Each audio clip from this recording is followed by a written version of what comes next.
This is Wickett on Wisconsin. My name's Mike Wickett. After 10 years in Milwaukee talking sports, I took a bit of a break, but now I'm back and here to talk about the Packers, the Bucks, the Brewers, and more with you. And now inside the Koss Headphone Studios, this is Wickett on Wisconsin with me, Mike Wickett. All right, so it wasn't pretty. It wasn't something you want to write home about. It wasn't very fun to watch. But the good news is the Green Bay Packers got a win. It was not one of the marquee matchups in the NFL for a reason. It definitely wasn't one of the marquee performances of the Green Bay Packers. Definitely not. Definitely wasn't, like I said, it wasn't fun to watch. But welcome into this episode, this instant reaction episode of Wickett on Wisconsin as the Packers beat the Jaguars 24-20.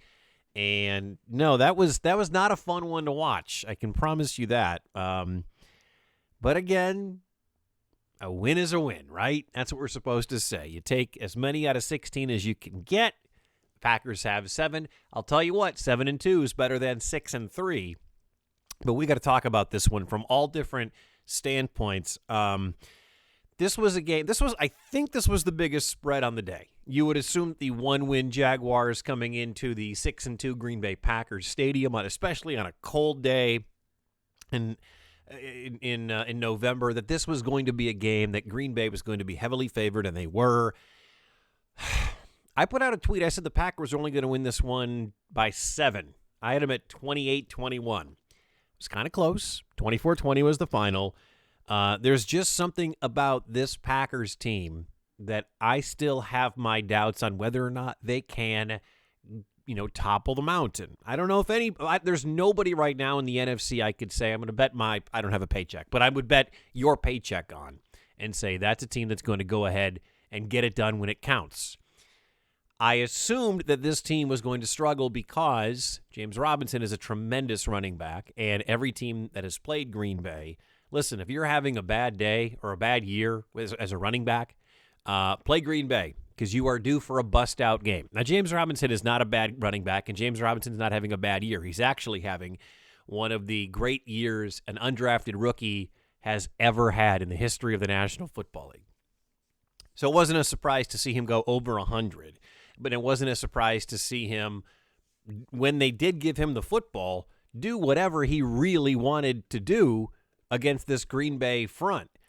23 carries for 109 yards, also caught a couple of passes. Nothing spectacular in the pass game out of James Robinson. What did surprise me is they didn't give him the ball 25 or 30 times against Green Bay. There was never really a tilted game script in this one where Green Bay, was up 3 touchdowns and had all control of this, and the rookie, Luton, that the kid's name? I feel like I heard his name a lot. Yeah, Jake Luton. There was never a time where it was like, okay, he's going to have to throw the ball 60 times in this game just for Green Bay to get the W. I'm sorry, just for Jacksonville to get the W. So it was a little surprising to me knowing what Green Bay struggles at, and that is stopping guys in the middle, that they didn't just give the ball to James Robinson over and over. But that's the NFL today. Most teams like to throw the football. You got this young rookie quarterback. You want to figure out what he's going to be. You throw him to the wolves. You see what can happen. Up until that last drive, Green Bay wasn't able to muster much of a pass rush on this Luton kid, and they weren't able to do a whole lot on the inside. So, I mean, it was an okay effort. It wasn't anything special by Luton. It definitely wasn't a great effort by the Packers defense. Now, they only gave up 1 offensive touchdown in this football game. The other was the punt return, which we'll get to in a moment. So it wasn't like the Packers defense sucked, but there were, how many missed tackles, a couple of calls kept Robinson out of the end zone, which would have really made this game much more interesting than it was just at the very end. So it wasn't a tremendous effort by Green Bay's defense. Now, they were without Jair Alexander and they were without Kevin King, their best 2 corners. And Alexander is the best cornerback in football, according to Pro Football Focus. So without those 2, you knew it was going to be a bit of a struggle defensively. But it's the same story. It's the same story every week. If you want to go up the gut on this squad, you can. It doesn't matter if Christian Kirksey's back or if he's not there. Who cares? It doesn't matter. They were able to just go up the gut on Green Bay. Again, 23 carries for 109 yards. James Robinson averaged 4.7 yards per carry. If you want to do it, you can. They just didn't stick with it. I didn't think nearly enough, which is fine. I'm cool with that. Fought by Green Bay. And there were some the one touchdown pass the kid did throw, man. Inside the 20-yard line, the Packers rushed 3 on a rookie on a third down play. I mean, not drinking anything alcoholic. This is coffee that I'm having right now if you're watching on the video. But how in the heck does this keep happening? It's the same stuff over and over again. You know, I talked about it after the Tampa game, and I've talked about it, I'm sure, multiple times on the podcast. Either Pettin chooses not to get pressure on the quarterback, or Pettin doesn't have the ability to get guys, or he doesn't have the bullets in the chamber to apply a pass rush for an entire football game. I don't understand the lack of Packers pass rush, the lack of Packers pressure on the opposition is mind-numbing. I don't understand it. I can't figure it out. Preston Smith is useless unless he falls into a tackle. Up until that last play, or that last series, Rashawn Gary has been pretty non-existent this year. People were expecting a lot of big things out of Rashawn Gary. And this is not the same podcast I did 3 weeks ago, or the same podcast I did 2 weeks ago, or the same podcast I will do 3 weeks from now, whoever is on the schedule then.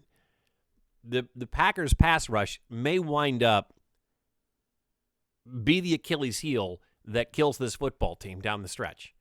And I said on the last podcast, I want to correct something I said.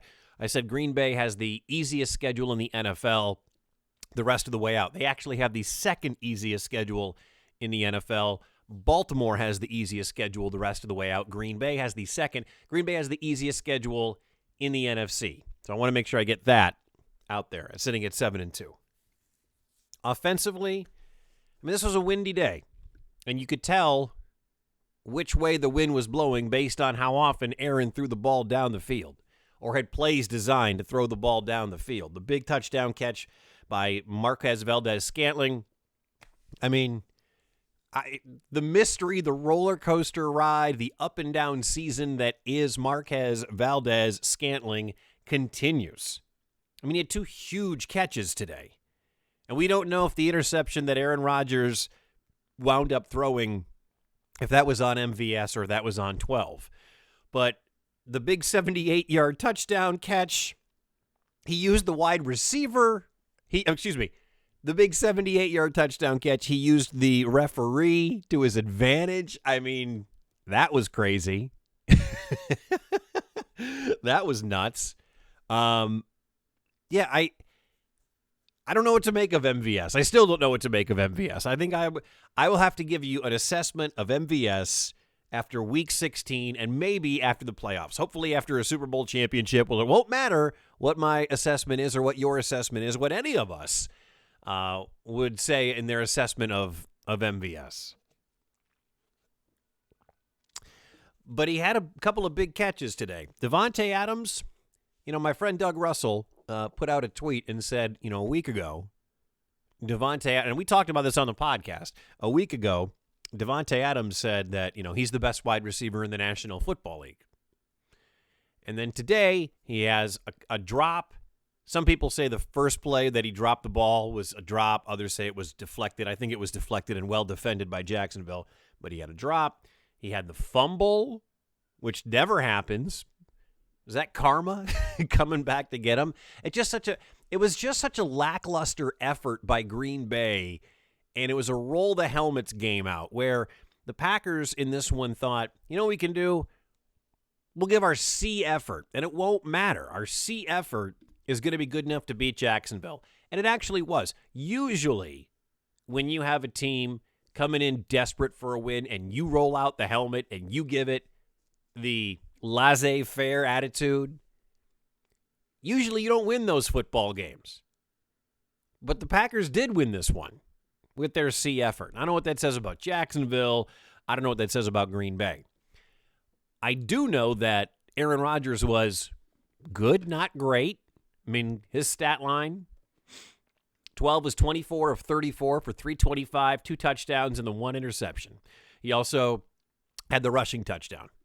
And I swear he did the I Love Gold from the worst of the Austin Powers movies as his touchdown celebration. Aaron was good, not great. I mean, we set the bar so high for Aaron. I think a lot of people in the NFL would take those numbers from their quarterback every day of the week. But we set the bar so high for Aaron. I don't understand why the team that was from Florida comes up to Wisconsin, plays the team that is known for playing in some of the coldest conditions, and the team that was at home today that is known for playing in the coldest conditions gets out physicaled at the offensive line. Green Bay ran the ball for less than 90 yards today. 25 carries, 80 yards. 4 of those were on Aaron's sneak. So, between Aaron Jones and Jamal Williams, Green Bay ran the ball, make sure I get this right, for 76 yards. That's surprising. And again, I think a lot of it has to do with the fact that this was the team's C effort.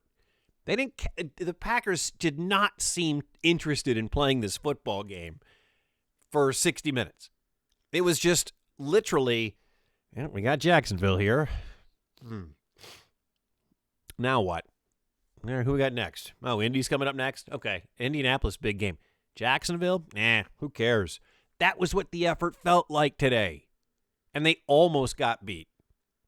They almost got beat by the Jacksonville Jaguars because they didn't play well on either side of the ball in the line.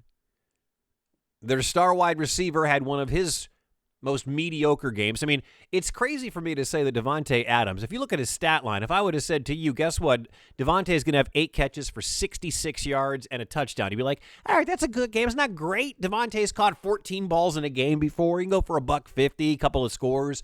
That's not terrible. It's not like he got shut out, like 1 for 8 yards. But if I would have told you that was going to be Devontae's stat line, you probably would have been like, I'll take it. But if you watch the game today, it just, they were going through the motions. And you know what? I will say that real good teams go through the motions and are able to win.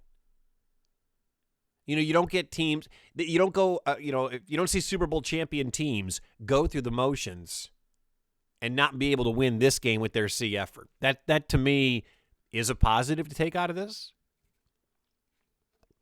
There's not a ton of positives. I mean, even the special teams, they ran back the punt 90 yards for a touchdown. And, boy, J.K. Scott's going to get roasted for his effort that he gave on the punt return. Was that Keelan Cole that shook him? He didn't have to do anything. He stepped at him, and Scott jumped like when I see a spider. Woo! And then, zip, Cole was gone. C's all around. I mean, I think if you're going to grade these out, right? If you have to grade this game out, C's all around. C's at best. I mean, that was a C-plus game for Aaron. It was a C-minus game for the running game. Maybe a D. I don't know. Devontae gets a C. MVS, I'll give MVS an A. And that was one of the best games MVS has ever played. But overall, on offense, C's. On defense, anybody stand out? Anybody play great? No, I don't think so. Think about the Packers' last 2 efforts. Yeah, they look great against a bunch of scrubs from San Francisco on Thursday Night Football. And then this effort against Jacksonville.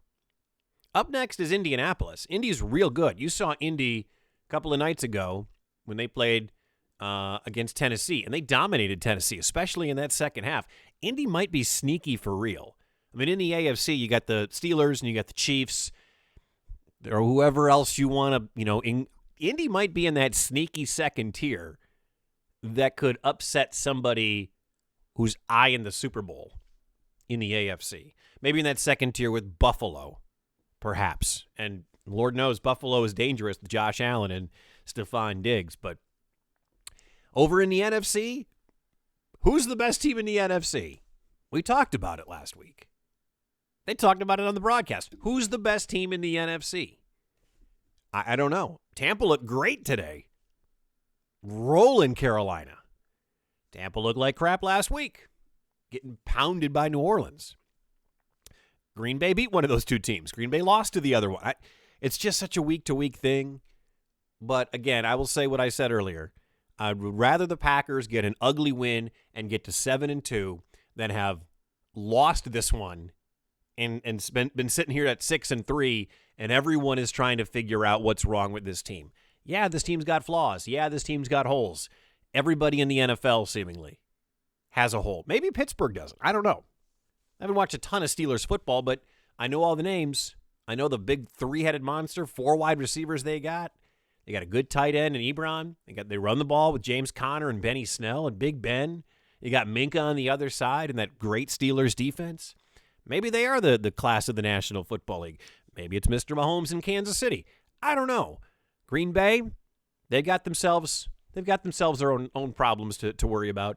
And up next, here come the Indianapolis Colts, another team that is a physical team. That team plays an aggressive defense. They got after Tannehill. They slowed Derrick Henry down. That's going to be a real tough challenge. I got a special guest coming up this week on the podcast, so make sure you are watching for the next one. We'll be talking a little bit about this game, more on the Packers and Indy. It's almost like, when you lose a game, when you put up a clunker like the Packers and the Buccaneers, you always say, throw that thing out, put it behind you, throw it into the trash, and don't look at the game film. It kind of feels like that's what you want to do after this win. All right, you beat Jacksonville. Bad effort. Take the tape, throw it in the trash. Who cares? Get rid of it. And then move on to the next game and get ready for Phil Rivers and his weird delivery, the three-headed monster they have in the backfield, running the ball, and bring on the Colts.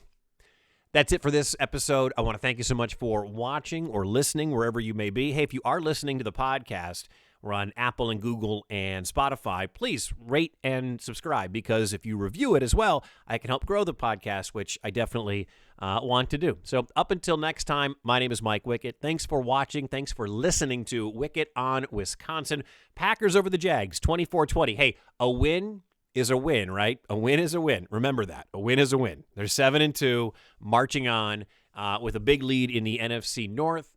And they are still going to be in contention for that number 1 seed. Barring a COVID incident, that number 1 seed will get the bye. So we'll see if Green Bay can continue on the path that they are on right now. Up till next time, I'm Mike Wickett. Thanks for checking it out. As always, go Pack, go Bucks, and go Brewers. Thanks for listening to Wickett on Wisconsin. If you have any feedback or you want to reach out to the show, you can find me on Facebook, Mike Wickett Podcasts, or you can email MikeWickettPodcasts@gmail.com. And you can find me on Instagram and Twitter @Mike Wickett. Thanks to Silverman Sound Studios for providing the music for today's show. And you can find us anywhere you find your podcasts, including Apple, Spotify, and Google Podcasts. Until next week, thanks for listening to Wickett on Wisconsin.